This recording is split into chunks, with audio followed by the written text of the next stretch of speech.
నమస్కారం అండి అందరికీ. బోలెడన్ని ప్రయోజనాలున్న మెంతికూర టమాటో కర్రీ అయితే చేశానండి. మెంతికూరతో ఏమైనా డిఫరెంట్‌గా ట్రై చేయాలి అని ఆలోచిస్తుంటే యూట్యూబ్‌లో నాకు ఒక వీడియో అయితే కనిపించిందండి. మెంతికూర టమాటో ఇగురు చాలా రుచిగా ఉంటుంది. ఇంకా అలాగే మెంతికూరలో అయితే చాలా పోషకాలైతే ఉన్నాయి. ఆ మేడం అయితే మీరు ఒకసారి ట్రై చేసి కామెంట్ చేయండి అని అన్నారు. నేనైతే వీడియో కూడా తీశానండి. ఆ మేడం హ్యాపీగా అయితే ఫీల్ అవుతారని.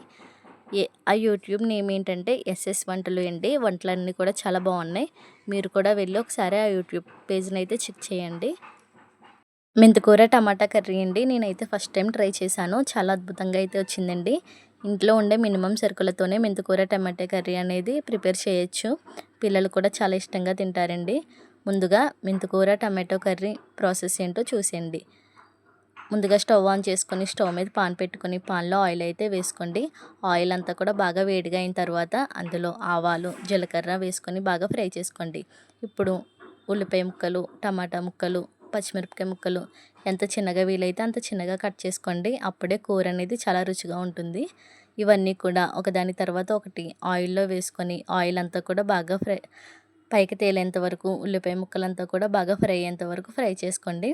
ఇప్పుడు అందులో కరివేపాకు వీలైతే కొత్తిమీర కూడా యాడ్ చేసుకొని బాగా ఫ్రై చేసుకోండి.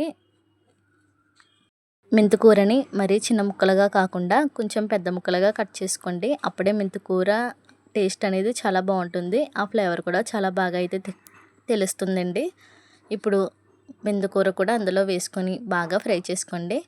అందులో సరిపడినంత ఉప్పు, సరిపడినంత కారం కూడా వేసి ఆ కారం వాసనంతా కూడా పోయేంత వరకు బాగా ఫ్రై చేసుకోండి. ఇప్పుడు ఆ మెంతికూరలో సరిపడిన నీళ్ళు కొన్ని వాటర్ అయితే వేసుకోండి. కొన్ని వాటర్ అయితే సరిపోతాయి. నీరంతా కూడా బాగా మరిగి కూర అంతా కూడా బాగా దగ్గరగా అయిపోయి నూనె అంతా కూడా పైకి తేలుతుందండి. అప్పటి వరకు అయితే ఉడికించుకోండి. లంచ్ బాక్స్లో కూడా పెడితే పిల్లలు చాలా ఇష్టంగా తింటారండి. ఇది మన బాడీకి కూడా చాలా మేలు చేస్తుంది. మెంతికూర డయాబెటీస్ రోగులకు కూడా చాలా మేలు చేస్తుందండి. షుగర్ను అదుపులో ఉంచి స్కిన్ ఇన్ఫెక్షన్స్ ఏమీ రాకుండా కాపాడుతుంది. అంతేకాదండి, డైట్లో ఉన్న వాళ్ళకు కూడా వారానికి 2-3 సార్లు తీసుకోవడం వలన శరీరానికి చాలా మేలు చేస్తుందండి. చూసారు కదా, ఇలా దగ్గరగా అయ్యేంత వరకు అయితే ఉడికించుకోవాలి. వేడి వేడి అన్నంలో కానీ చపాతీలో కానీ పరోటాలో కూడా చాలా బాగుంటుంది. వీడియో చూసారు కదా, మన ఛానల్ని సబ్స్క్రైబ్ చేసుకోండి.